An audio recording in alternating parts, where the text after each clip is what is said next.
Bonjour l'Église du Seigneur. Je dis merci à Dieu pour la grâce de me tenir là aujourd'hui au devant de vous. Ce n'est pas un acquis, ce n'est pas un mérite, je dirais. Vraiment, c'est une grâce. Je dis sincèrement merci à Dieu. Et je dis aussi merci à notre pasteur pour la marque de confiance. Vraiment, il a tellement confiance en moi. Moi-même, je ne sais pas. Mais je dis merci au pasteur et je dis merci à vous qui êtes là. Que le Seigneur vous bénisse. Que le Seigneur vous bénisse. Sans plus tarder, j'aimerais te dire de saluer la personne qui est à tes côtés. À ta gauche ou à ta droite, au devant de toi, derrière toi. Salue la personne qui est à tes côtés.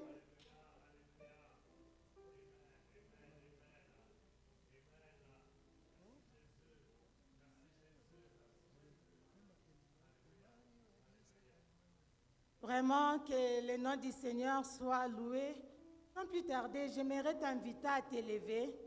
Nous allons bénir encore le nom de notre Dieu. Oh, lui qui est là cet après-midi, lui qui veut nous faire du bien, lui qui a dit là où 2 ou 3 sont réunis en son nom, il est là.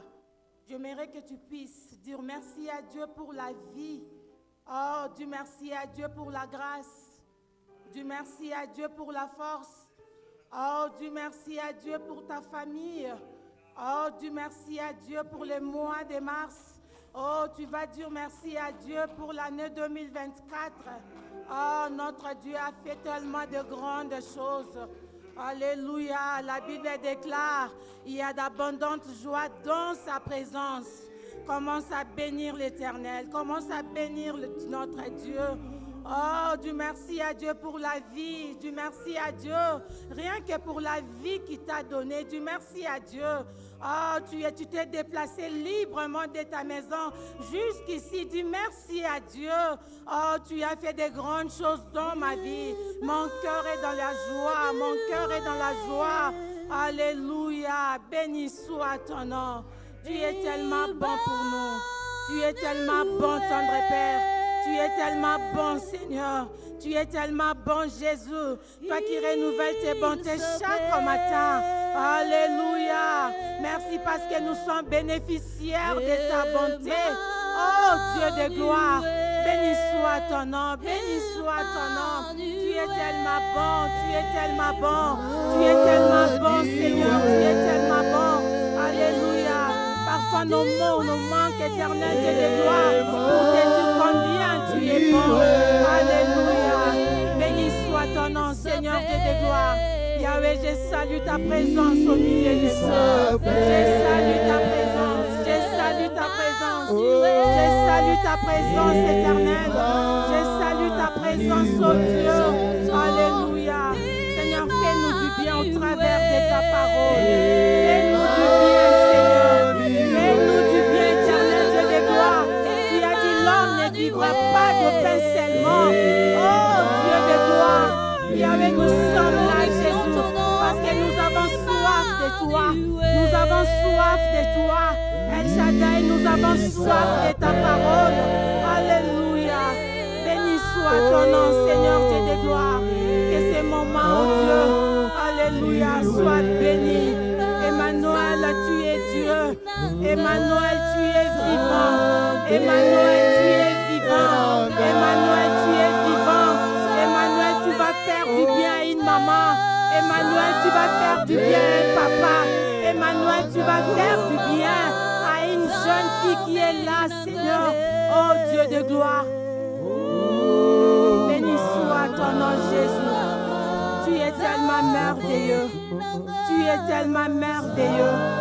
Tu es tellement merveilleux. Tu es tellement merveilleux. Alléluia.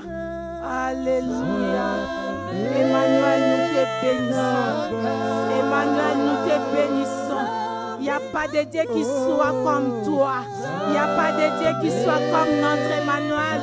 Il n'y a pas de Dieu éternel, Dieu de changer la vie d'une maman. Oh Dieu de gloire, sois béni Seigneur Dieu de gloire. Sois élevé Jésus. Alléluia. Oh, c'est toi qui as la parole de la vie. Oh, c'est toi éternel. Tu as la parole de la vie. Oui Seigneur, c'est toi qui as la parole qui transforme. Oui, Seigneur, c'est toi qui as la parole qui donne de l'espoir. Oui, Seigneur, c'est toi, éternel Dieu de gloire, qui as la parole de changer l'identité d'une personne. C'est toi, éternel, c'est toi, Yahweh. Oh, pas de médecin éternel, c'est toi. Pas le médicament éternel, c'est toi, Jésus. Éternel Dieu de gloire, merci parce que de la poussière, tu relèves. Oh, Dieu de gloire, sois béni, éternel, qui est comme toi. Merci éternel Dieu de gloire parce que tu veux encore nous faire du bien. Yahweh, nous ne comptons que sur toi. Oh, nous ne comptons pas sur notre intelligence. Yahweh, tu sais combien je suis faible. Tu sais combien je ne peux pas me tenir au-devant de ton peuple, Yahweh. Seigneur, tu sais comme moi combien je suis incapable, Seigneur Dieu de gloire. Oh, je m'accroche à toi. Je m'abandonne à toi, éternel Dieu de gloire. Le Dieu qui connaît le cœur d'une maman, le Dieu qui connaît le besoin d'un papa. Merci parce que tu es là. Yahweh, tu es là. Oui, je crois que tu es là. Tu veux nous faire du bien. Oui, Seigneur, je crois, Seigneur Dieu de gloire, que nous n'allons pas sortir comme nous sommes entrés. Parce que, éternel Dieu de gloire, dans ta présence, rien ne demeure le même. Oh, dans ta présence, rien ne demeure le même. Moi, je crois. Et voilà pourquoi, Seigneur Dieu de gloire, nous t'acclamons, parce que tu es bon, nous t'acclamons, parce que tu es merveilleux. Alléluia. Merci la chorale. Vous pouvez vous rasseoir. Oh, sans plus tarder. Avant de commencer ma petite exhortation, juste nous voulons nous rappeler que depuis le début de l'année 2024, ici, au-devant de nous, les pasteurs ou les serviteurs de Dieu ne cessent de nous dire de combattre le bon combat. De combattre les bons combats. Et quand on combat les combats, c'est dans le but de remporter la victoire. Alléluia. Et le livre de Deutéronome 28 nous le démontre. Je pense que tu connais les versets là en tête. Mais le verset 7, la parole de Dieu nous dit, Dieu nous donnera la victoire. Alléluia. Alléluia. Dieu nous donnera la victoire. Ah, c'est merveilleux, n'est-ce pas? C'est merveilleux, n'est-ce pas? Nous sommes là, non? Nous avons tous besoin de remporter la victoire. Alléluia! Nous avons tous besoin que Dieu se manifeste dans notre vie. Je suis allée tout au début de ce chapitre, donc Deutéronome 28 au verset 1. Je suis là-bas parce que je voulais comprendre pourquoi l'Éternel nous dit « Il nous donnera la victoire ». Ah, Jésus. La parole de Dieu commence juste « Si tu obéis ». Alléluia. Si tu obéis. Quand nous voyons « si », ça voulait nous dire seulement qu'il y a une condition. Tu veux avoir des victoires dans ta vie, il y a une condition. Sinon, nous allons arriver à la fin de l'année avec nos problèmes, avec nos inquiétudes, avec nos questions. La Bible de Dieu nous dit, si tu obéis à quoi? À toutes les lois de l'Éternel. Si tu obéis seulement, ce n'est pas un miracle, c'est seulement d'obéir à la parole de Dieu. Obéir à la parole, la finalité c'est d'avoir des victoires. Obéir à la parole, la finalité c'est d'avoir des miracles dans ta vie. Obéis seulement à la parole de Dieu. J'étais en train de méditer. Je me posais cette question. Est-ce qu'il est possible qu'à une personne, nous ne sommes pas des extraterrestres, nous ne sommes pas des dieux, d'obéir à toutes les lois de l'Éternel? Je me disais, est-ce qu'il est possible vraiment, dans un monde d'Android, d'obéir à la loi, à toutes les lois de l'Éternel? Mais la Bible de Dieu est là. Il va nous répondre à cette question. Alléluia! Alléluia! J'étais en train d'analyser aussi cette phrase. L'Éternel nous donnera la victoire. Si tu obéis, la Bible conjugue si tu obéis au présent. C'est-à-dire, c'est ce que je vis maintenant. Je dois combattre maintenant. Mais quant à la victoire, c'est l'Éternel qui donnera. Là, c'est au futur. Là, c'est au futur. Donc, quand j'analyse, l'Éternel nous donnera la victoire, j'ai fait allusion à quelques notions. Par exemple, la notion du temps. Wow. La victoire, ça peut être à une durée courte ou très longue, mais c'est ce que je sais, l'Éternel nous donnera la victoire. L'accomplissement de la victoire, ça ne dépend pas de moi, ça dépend à la personne qui a fait la promesse. Je dis, ça dépend à la personne qui a fait la promesse. Il est Dieu. Amen. Il ne ment jamais. Amen. Il accomplit tout. La Bible nous dit tout sans exception. Il accomplit sa parole dans nos vies. Tout en analysant, l'Éternel nous donne la victoire. Je vois aussi à la notion de la confiance. Quand je m'attends à quelque chose, je dois m'accrocher. Je dois faire confiance à la personne qui m'a dit il me donnera la victoire. Je vais m'attendre à lui. Et cela me demande d'avoir rien que de la confiance. Et quand j'analyse aussi l'Éternel nous donnera la victoire, je vois la notion de la persévérance. Alléluia! Dis à ton frère, persévère. Persévère, parce que l'Éternel va nous donner la victoire. Les jours, personne n'est laissé. L'année, personne n'est laissé. Est-ce que ça peut être dans cette année? Personne n'est laissé. Ça dépend de celui qui a fait la promesse. Amen. Hein? Mais à moi, il me demande de persévérer. Persévérer, parce que je ne connais pas ce qui m'attend. Ce qui importe pour moi, c'est de combattre aujourd'hui, mais la victoire, c'est Dieu qui me la donnera. Amen. Hein? Amen. Raison pour laquelle j'ai intitulé ma petite exhortation de cet après-midi, persévère. Persévère, bien-aimé. Persévère, maman. Persévère, Yaya. Nous sommes appelés à persévérer. Amen. Nous sommes appelés rien qu'à persévérer. Nous sommes appelés à persévérer, bien-aimés. À persévérer, pourquoi? Parce qu'il y a beaucoup de preuves qui nous attendent.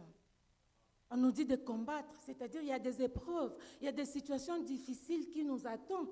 Et le dimanche passé, je bénis Dieu parce que le serviteur de Dieu qui était venu, il nous a dit de persévérer parce que la route n'est pas facile. Alléluia! La vie chrétienne n'est pas facile. Amen! Élever les enfants n'est pas facile. Amen! Le mariage n'est pas facile, bien-aimé. Amen! Travailler n'est pas facile. Ça nous demande beaucoup plus de la persévérance. Nous devons persévérer. Persévérer dans l'épreuve. Tel est le titre de ma petite exhortation. Vraiment, je ne pense pas que je serai longue. Comme c'est une exhortation, en premier point, je vais essayer de parler des définitions. Je vais essayer de définir le thème qui est dans mon sujet, c'est-à-dire persévérance et l'épreuve. À part ça, nous allons partir à voir les cas des personnes dans la Bible qui ont eu à persévérer et quel a été le sort de cette personne. Nous allons les voir. Et en dernier lieu, je vais essayer de conclure ma petite exhortation. Larousse, le dictionnaire français Larousse, définit la persévérance comme étant la qualité de celui qui poursuit ses objectifs sans relâche, malgré les obstacles et les difficultés. Comme étant la qualité de celui qui poursuit ses objectifs sans relâche, malgré les obstacles et les difficultés. L'épreuve, je l'ai définie à ma manière. Je dirais que c'est la difficulté ou la réalité qui se présente dans la vie d'une personne. Alléluia. Ça, c'est la définition selon moi. Tu peux aussi donner ta définition, tu es libre de le faire. Moi, j'ai compris l'épreuve, ce n'est que la réalité. Dans la vie d'une personne. Tu peux être un enfant de Dieu ou pas. L'épreuve est inévitable dans la vie d'une personne. L'épreuve est inévitable. Et il y a beaucoup de situations difficiles, de réalités qui se présentent dans nos vies. Il y a la maladie qui peut être une difficulté, une réalité. La maladie qui ne finit pas, la maladie qui ne dit pas son nom. Ça peut être l'instabilité dans les mariages, l'instabilité dans la vie sociale, l'instabilité qui ne dit pas son nom. Ça peut être la pauvreté. Waouh! Oh, je travaille comme si je ne travaille pas. Waouh! Nous sommes dans la réalité des États-Unis. Avant que péché, que quota, tout est déjà parti. On dirait que nous sommes en train de faire le surplace. La pauvreté qui ne dit pas son nom. Les échecs répétés. Tu entreprends quelque chose et là où les autres réussissent, toi tu ne fais qu'échouer. Aujourd'hui, je n'ai pas abandonné, je prends ça, je commence, je ne récolte que la déception ou l'échec. Ça peut être la stérilité, ça peut être aussi une difficulté, une réalité qui se présente dans la vie. Je peux être dans le mariage, 10 ans, 5 ans, il n'y a pas d'enfant. Ensuite, je consulte des médecins, je prends des médicaments, je peux aller même consulter les tradis sans succès. Mais je suis à l'église. Tous les dimanches, je suis à l'église et je suis appelée enfant de Dieu. Les réalités qui se présentent dans nos vies. Et ça peut être sur la réalité familiale. Oh, dans nos familles africaines, nous avons nos réalités à nous. La réalité est que le mariage ne tient pas. La fille est née à Bali, après un temps, elle rentre dans la famille, dans le toit familial. Le deuxième enfant, pareil. Le troisième enfant, pareil. Nous ne vivons que des divorces dans nos familles. La réalité familiale. Ou la maladie, ma grand-mère avait souffert de ça, ma maman souffre de ça, et mes enfants souffrent de ça aussi. Oh, je connais aussi une famille que elle a eu un enfant avant le mariage. Et le mariage n'avait pas abouti. Sa fille aussi a eu un enfant avant le mariage. Et le mariage n'a pas abouti. Facilement, on peut dire telle mère, telle fille, facilement. Mais ce sont des réalités existantes dans nos familles. Alléluia. La liste est tellement exhaustive que tu peux ajouter peut-être ton cas. que je n'ai pas pu citer ici. Toi, tu connais ton cas. Tu connais ton cas, bien-aimé.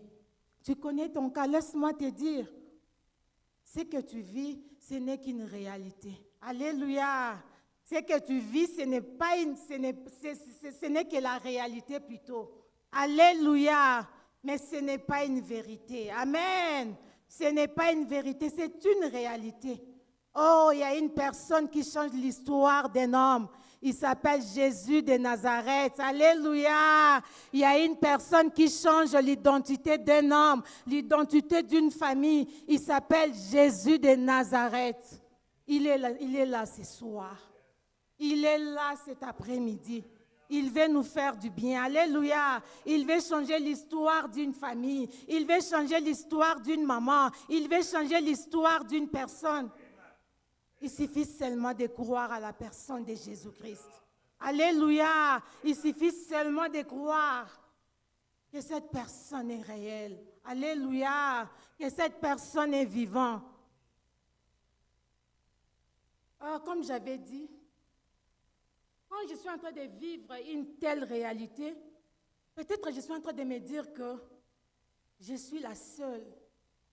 Quand je regarde attentivement ma situation, j'ai comme l'impression que, en tout cas, je suis la seule à vivre cette situation. Donc, Nathalie, combien de temps cette situation a pris dans ma vie? Il n'y a que des questions qui montent. Je suis en train de dire, Seigneur, pourquoi seulement moi? Pourquoi seulement cette réalité dans ma famille? Pourquoi seulement il n'y a que moi qui dois vivre cette chose? Seigneur, pourquoi? Il y a des pourquoi, il y a des pourquoi. Laisse-moi te dire, dans ton pourquoi, il y a une personne qui a la réponse. Alléluia! Alléluia! Dans ton pourquoi, il y a une personne qui a la réponse. Il s'appelle Jésus-Christ de Nazareth. Beaucoup de personnes dans la Bible ont eu à traverser des moments difficiles. Je vous dis difficiles. Peut-être ton cas, tu l'as fait seulement 10 ans ou 5 ans. Mais il y a des personnes qui ont fait de tellement d'années que même des 50 ans, des 18 ans, des 38 ans. Mais il y a un jour, alléluia, il y a un jour. Je vais citer les cas, je vais prendre les cas de Zacharie et Élisabeth. Là, je suis dans le livre de Luc 1. Alléluia. Je vais te demander d'aller lire l'histoire à la maison. Amen. La Bible nous dit, si tu obéis à la parole de Dieu, tu verras la victoire. Nous devons nous accrocher à la parole de Dieu. Nous devons nous approprier à la parole de Dieu. Alléluia. C'est dans la parole de Dieu que nous trouvons des réponses à nos problèmes. Cet homme, Zacharie et Élisabeth, la Bible nous dit qu'ils étaient vieux. Et quand la Bible nous dit qu'ils étaient vieux, c'est-à-dire qu'ils étaient vraiment vieux. Et ils étaient mariés et femmes. Mais la Bible ne nous dit pas combien de temps ils ont fait dans leur mariage. Mais ce que j'ai retenu dans cette histoire, la Bible nous parle seulement d'Élisabeth, que Élisabeth était stérile. Alléluia! Tous deux n'avaient pas d'enfants, mais la Bible dit parce que la femme Élisabeth était stérile. Je me suis demandé, est-ce que c'est le médecin qui leur dit que Élisabeth est stérile ou bien c'est la façon seulement de parler des gens? Non, comme la Bible ne nous dit pas, nous aussi, on n'a rien à dire, on n'a rien à ajouter. Et on dit que la femme Élisabeth était stérile. Mais dans leur situation de stérilité, ils ont persévéré. Amen. Persévère malgré l'épreuve. Persévère en dépit de tout ce que tu vis. Persévère en dépit de ta difficulté. Persévère en dépit de ta situation actuelle. Ces couples ont persévéré. Ils ont persévéré. Ils ont persévéré, ces couples. Ils n'ont pas abandonné. Ils n'ont pas tenu compte de ce que les gens pouvaient dire. Parce que cette femme, dans le verset 25, il avait dit, j'étais devenu l'opprobre de nations, l'opprobre de gens, malgré ce que les gens disent de toi, malgré la honte. Oh, et là, Tio Lokole Lamba, persévère, maman, persévère, Yaya, persévère, papa. Ces couples ont persévéré. J'étais en train aussi d'analyser toujours l'histoire de ces couples. Je me suis dit, pourquoi ces couples ont persévéré? La Bible nous donne des secrets qui ont fait que ces couples puissent persévérer. Le premier secret, ça se trouve dans le verset, toujours dans le livre de Luc, verset 1, verset 5. La parole de Dieu nous dit, ils étaient... la parole de Dieu nous dit que tous deux étaient justes devant Dieu. Ils servaient d'une manière irréprochable toutes les lois de l'Éternel. Alléluia! La question de savoir si un homme que nous sommes, nous pouvons observer tous les commandements de l'Éternel, je dirais oui. Parce qu'Élisabeth et Zacharie l'ont fait. Alléluia! Alléluia les mamans! Alléluia les papas! Élisabeth et Zacharie nous servent d'exemple. Il est possible d'obéir à toutes les paroles de l'Éternel. Il est possible, bien-aimés. Nous n'avons pas d'excuses. Ce jour-là, devant Dieu, parce qu'il était difficile pour moi d'être une fois maman et obéir à tes paroles. Ce jour-là, Dieu a côté l'émissaire Élisabeth et Zacharie. Voilà l'exemple. Voilà l'exemple. Obéir à la parole de Dieu. Alléluia. L'obéissance à la parole de Dieu nous aide à persévérer dans l'épreuve. Alléluia. Rien que l'obéissance à la parole de Dieu. Ils étaient vieux, ils étaient âgés, mais ils ont observé d'une manière irréprochable à toutes les paroles de l'Éternel. D'une manière irréprochable. Oh, Bazalaki Batu comme nous. Ils étaient des humains comme nous. Ils ont eu la grâce peut-être. Ils ont eu la grâce peut-être. Est-ce que c'est parce que son mari était prêtre? Je dirais non. Ils étaient seulement des enfants de Dieu comme toi et moi.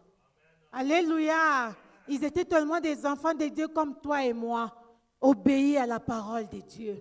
Obéis à la parole de Dieu. Que ce qui te frappe à l'œil, accroche à la parole de Dieu. Lis la parole de Dieu. Serre-la dans ton cœur. Comme David le dit dans le livre des Psaumes 119. Je serre ta parole dans mon cœur afin de ne pas pécher contre toi. Serre la parole de Dieu dans ton cœur. Médite-la. Dans le livre de Josué, que la parole de Dieu ne t'éloigne pas de ta bouche. Médite-les jour et nuit, afin d'agir fidèlement à tout. Alléluia! À tout. Pas 99%, 99, 99, 99. Non, non, à tout. Alléluia! Alléluia! L'obéissance à la parole de Dieu est la clé d'une vie persévérante. Alléluia. Persévère à celui qui a fait la promesse. Persévère à celui qui a dit au commencement était la parole. Et la parole était avec Dieu. La parole était Dieu.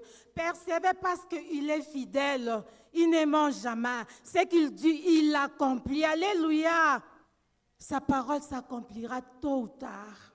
Alléluia. Mon qu'il est lingaé, lingaté, la parole de Dieu s'accomplira tôt ou tard dans ta vie. Amen. La parole de Dieu s'accomplira tôt ou tard. Persévère. Alléluia. Persévère, maman. Persévère, papa. Persévère malgré l'épreuve. Persévère malgré les situations difficiles. Persévère malgré les réalités. Persévère, maman. Alléluia. Il y a la victoire qui nous attend. Alléluia. Il y a la victoire qui t'attend. Persévère. À part l'obéissance à la parole de Dieu, il y a aussi le service.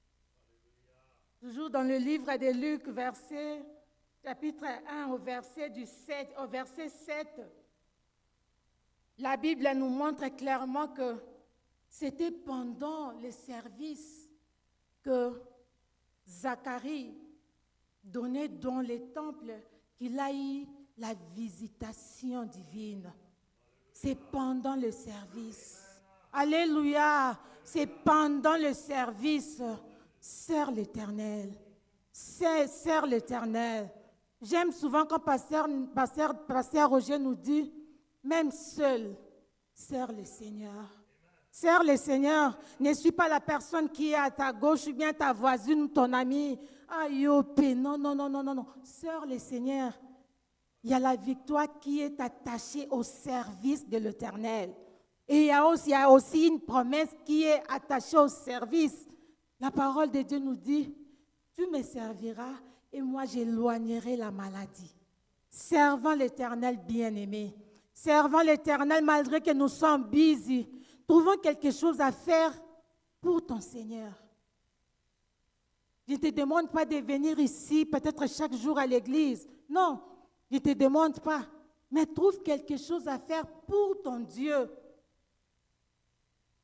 Colossiens 3, verset 25. Colossiens 3, verset 25. La parole de Dieu nous dit, tout ce que vous faites, faites-le de bon cœur. Alléluia. Tout ce que vous faites, faites-le de bon cœur, comme pour le Seigneur. Tout ce que nous faisons. Tout ce que nous faisons. Il n'y a pas que chanter, peut-être c'est le service, non. Même quand je suis en train de balayer la maison.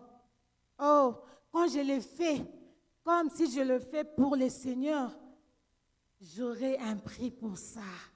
Alléluia. Même quand les fils que je balaye la maison, j'ai dit, je balaye, c'est pour le Seigneur que je fais. C'est pour le Seigneur que je fais. Et je le fais de tout mon cœur. Il y a une rémunération qui m'attend. Parce que la Bible nous dit tout ce que nous faisons. Et quand la Bible nous dit tout, c'est tout. C'est tout, bien-aimé. C'est tout. Sers ton Dieu. Sers ton Dieu. Sers ton Dieu. Parce que je termine ces versets. Tout ce que vous faites, faites-le de bon cœur comme pour les seigneurs et non pour les hommes, sachant que vous recevrez du Seigneur l'héritage pour récompense. Servez le Seigneur. C'est un impératif.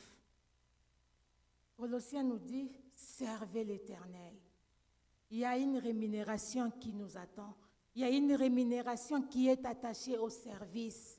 Sers le Seigneur. Si ces jours-là, Zacharie n'était pas dans le temple, il allait rater sa bénédiction. Alléluia. Peut-être je suis devenu vieux. Que je reste seulement à la maison. Il allait rater la visitation. Heureusement pour lui, il était attaché.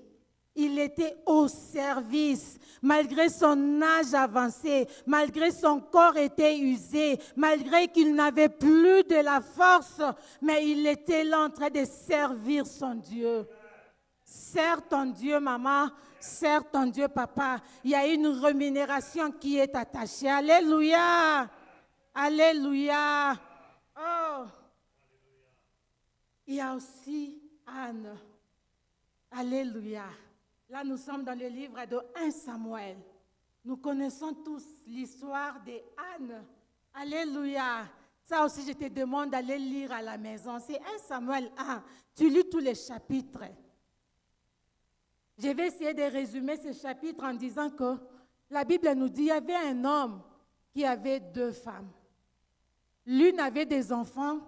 Et la Bible ne nous dit pas combien d'enfants qu'elle avait, mais la Bible nous dit qu'elle avait des enfants. Et l'autre, elle s'appelait Anne, et celle-là n'avait point d'enfants. Mais cet homme, Elkana, elle avait d'habitude chaque année de monter à Silo. C'est chaque année, bien-aimé. Quand la Bible nous dit chaque année, donc c'est chaque année. Et la Bible souligne que toutes les années étaient ainsi. Il montait à Silo. Là se trouvait le sacrificateur Élie. Il devait aller se prosterner devant l'Éternel et offrir des sacrifices. Offrir des sacrifices. Ils en avaient l'habitude de faire comme ça toutes les années. Et quand ils montaient à Silo, cet homme Elkana, elle avait l'habitude de donner des portions à Pénina et à ses enfants. Et à Anne, la Bible nous dit, il nous donnait double. Et il donnait double, pourquoi? La Bible ajoute que parce qu'il aimait beaucoup Anne, que l'Éternel a rendu stérile. Alléluia. Là aussi, j'aimerais te dire, bien-aimé, ta situation, ça peut être la volonté de Dieu. Alléluia. Tu es en train de traverser une situation difficile dans ta vie. Mais qui sait, c'est la volonté de Dieu. Pour Anne, c'est l'Éternel qui avait rendu stérile. Anne n'avait pas commis de péché pour qu'elle soit stérile. Mais c'est le Seigneur qui a voulu ainsi dans la vie d'Anne. La situation que tu traverses, difficile ou mauvaise, peut-être c'est la volonté de Dieu. Alléluia. Peut-être c'est Dieu qui veut ainsi pour toi. Persévère. Alléluia. Persévère parce que la réponse, ça dépend de celui qui a fait la promesse. Alléluia. Persévère parce que c'est Dieu qui te connaît. Alléluia. Ton mari ne te connaît pas peut-être. Tes enfants ne te connaissent pas peut-être. C'est Dieu qui connaît. Alléluia. Il connaît quand il va te visiter. Il connaît quand. Il connaît bien les jours et l'heure. Persévère. Alléluia. Persévère, maman. Persévère, papa. Il y a la victoire qui nous attend. Alléluia. Persévère. Ce qui me retient dans cette histoire, qu'Anne n'avait pas abandonné. Malgré que Pénina était là pour la mortifier, pour l'insulter, pour dire des mauvaises choses, mais Anne n'avait pas abandonné. Alléluia. Elle était accrochée à son Dieu. Certainement, elle se disait, non, et quand on la mortifiait, en elle-même, elle se disait, moi, je vais monter avec vous à Silo. Et la Bible nous dit, Pénina le faisait pourquoi? Dans le but de faire rater à Anne la bénédiction. Alléluia. Elle mortifiait Anne parce que Pénina savait que si Anne part, monte avec nous à Silo, là, elle va rencontrer son Dieu. Alléluia. Il va rencontrer son Créateur. Là, c'est la bénédiction de l'Éternel qui l'attend à Silo. Mortifions-la. Mortifions-la. Qu'elle n'aille pas le courage de monter avec nous. Mortifions-la. Oh, elle doit rester à la maison. Pourquoi? Parce qu'elle est stérile. Les stériles n'ont pas de place devant l'Éternel. Les stériles doivent rester à la maison. Alléluia. Que ta situation ne te rend pas courbée. Alléluia. Que ta situation ne te rend pas courbée. Persévère, peu importe les temps. Persévère malgré les dires des autres. Persévère malgré les regards des autres. Persévère, maman. Il y a la victoire qui nous attend. Il y a la victoire qui nous attend, bien-aimés. Anne a persévéré dans la prière. Anne a persévéré. Elle se disait en elle-même, je ne veux pas m'abandonner. Ma bénédiction dépend de ces dieux. Peu importe ce que je vis maintenant, peu importe ce que Pénina dit et ses filles disent de moi, moi je vais me présenter devant mon Dieu. Je vais me présenter devant l'Éternel parce que c'est lui qui m'a créé. C'est lui qui connaît ma situation. C'est lui qui a la réponse à ma situation. Je dois monter. Je ne dois pas abandonner. Oh, toutes les années, c'est ainsi. La Bible déclare toutes les années. Mais la Bible ne nous dit pas combien de temps que la situation a fait. Peut-être 10 ans, je ne sais. Peut-être 20 ans, je ne sais. Mais la Bible nous dit toutes les années, c'était pareil. Il n'y avait rien que de mortification.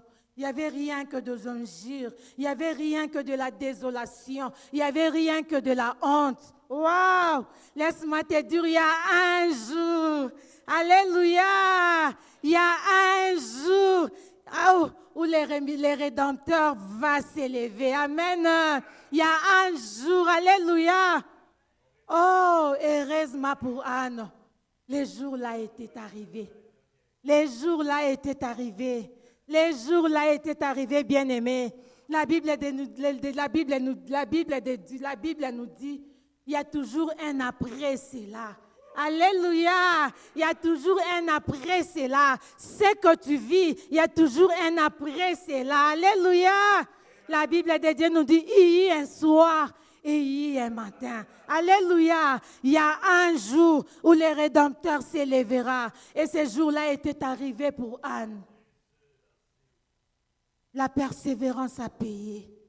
Alléluia. La persévérance paye, bien-aimé. La persévérance est difficile, mais ça paye. La persévérance n'a pas de limite. C'est difficile de la vivre, mais ça paye. Persévère, bien-aimé. Persévère, papa. Persévère, maman. Je ne connais pas ta situation, mais persévère. Moi qui vous parle, j'étais aussi comme Anne.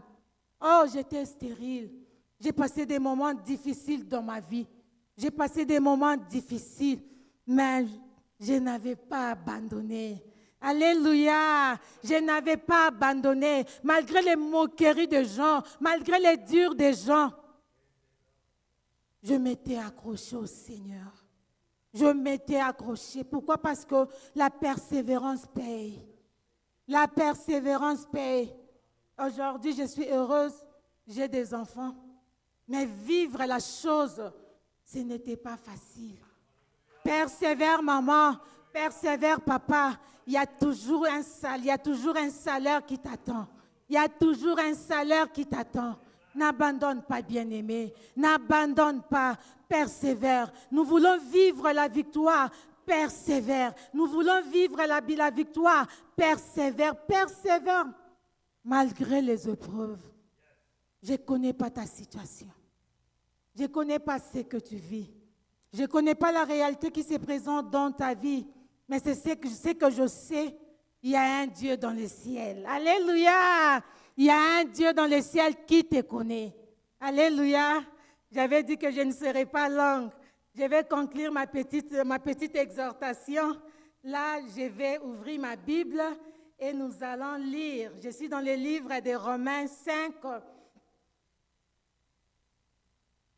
Là, j'aimerais que nous puissions lire.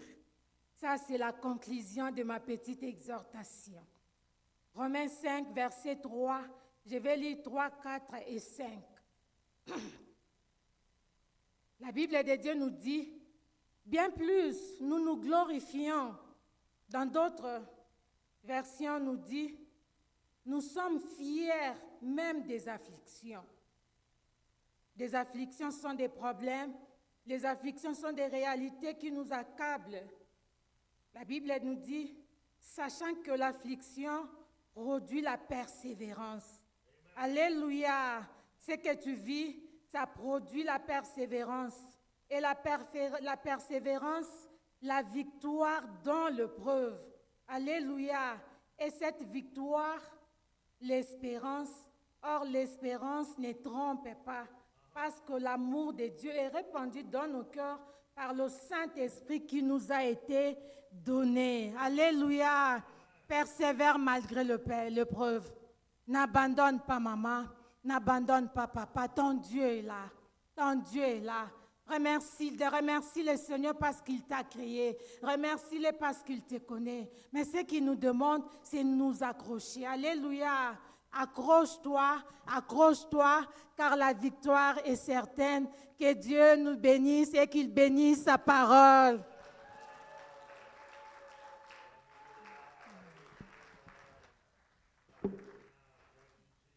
Allez, est-ce que nous pouvons nous lever, bien-aimés?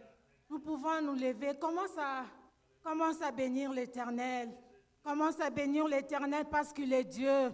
Il est le rémunérateur de ceux qui le recherchent. Il nous a demandé de persévérer. Commence à bénir l'Éternel. La parole ne tombe pas sans avoir accompli. Oh, c'est donc qu'il était destiné. Alléluia. Oh, merci. Merci Jésus, merci. Il est bon, c'est Dieu. Alléluia. Il est bon, c'est Dieu. Persévère, mon frère, persévère, ma soeur. L'Éternel nous donnera la victoire. Tel est le thème de notre année.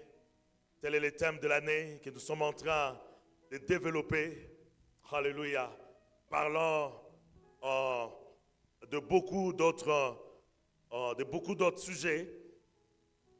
Mais nous croyons qu'aujourd'hui, nous avons reçu quelque chose. Maman était un peu beaucoup plus, elle était beaucoup plus humble. Hein? Donc, il a appelé ça exhortation. Donc, vous comprenez. Mais il n'y a pas de problème. Donc, mais elle a prêché. Hein?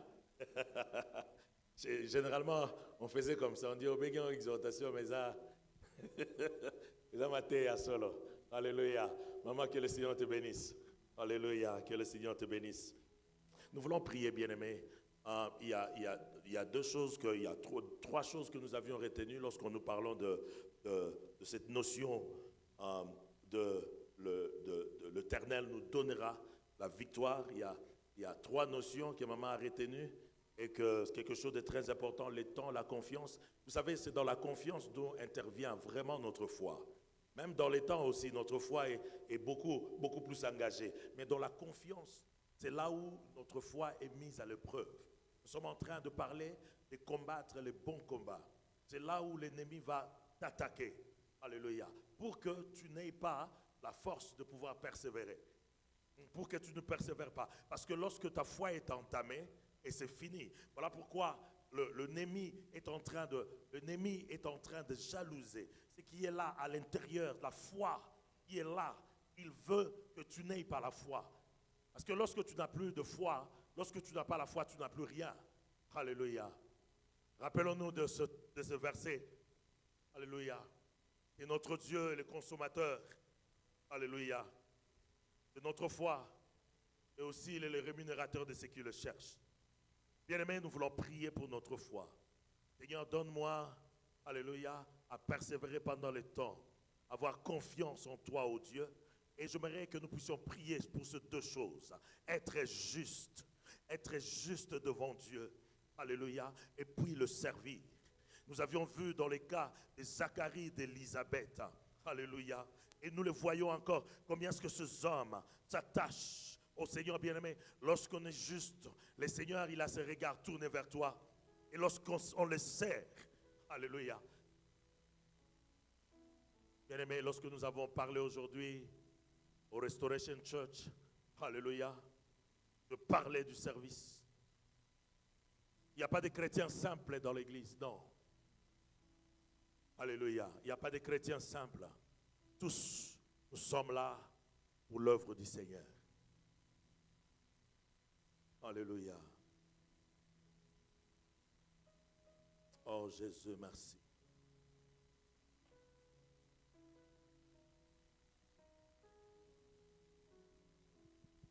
Merci Seigneur.